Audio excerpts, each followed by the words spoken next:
true, nervous, very, very dreadfully nervous I had been and am. But why will you say that I am mad? The disease had sharpened my senses, not destroyed, not dulled them. Hearken and observe how healthily, how calmly I can tell you the whole story. Good. It is impossible to say how first the idea entered my brain, but once conceived, it haunted me day and night. Object there was none. Passion there was none.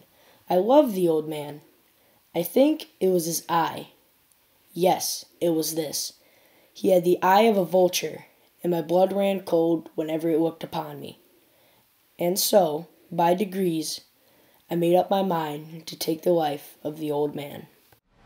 See, you fancy me mad. Bad men know nothing. But you should have seen me, with what dissimulation I went to work. Every night, about midnight, I turned the latch of the man's door and opened it. Oh, you would have laughed to see how cunningly I thrust my head into the door. Would a madman be so wise as this? But I found the eye always closed, and so it was impossible to do the work, for it was not the old man who vexed me, but his evil eye. One night, I was more than usually cautious in opening the door. Never before had I so purely felt my own sagacity, my own triumph. To think that there I was, entering the old man's room, and he not even dream of my secret intentions. I fairly chuckled at the idea.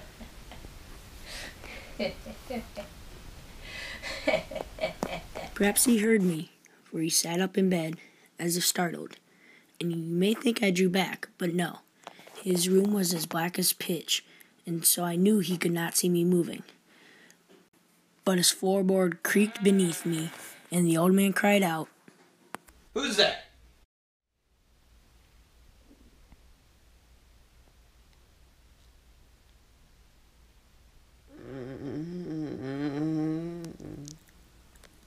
I kept quite still now, and there came to my ears a low, dull, quick sound.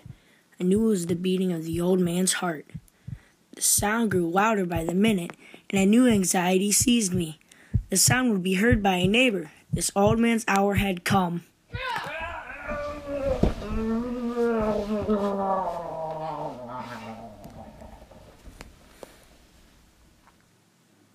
Yes, he was stone dead, and his eye would trouble me no more.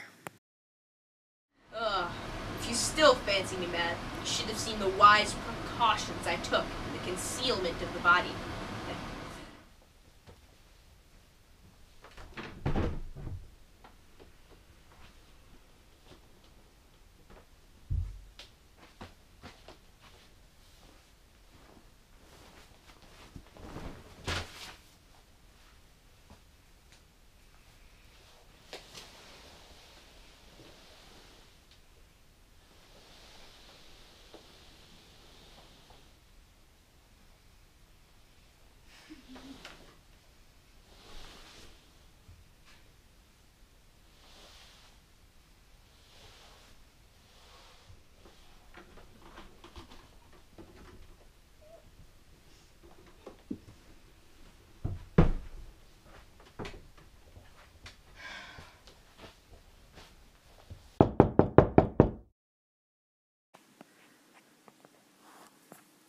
I went to answer the door, and there stood a man wearing all blue. A police officer. He asked if he could come in, and I let him. He told me a shriek had been heard in the night by a neighbor coming from my house. The shriek, I said, was my own in a dream. The old man, I mentioned, was absent in the country. I took my visitor all over the house. I bade him search, and search well,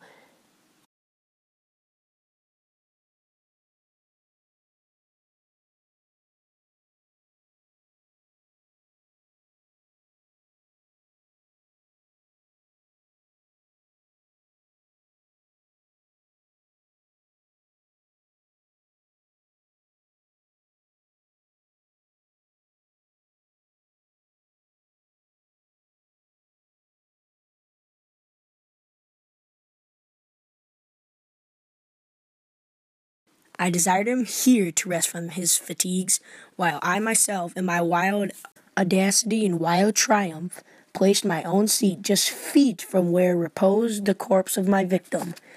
My manner had convinced them, and I was singularly at ease.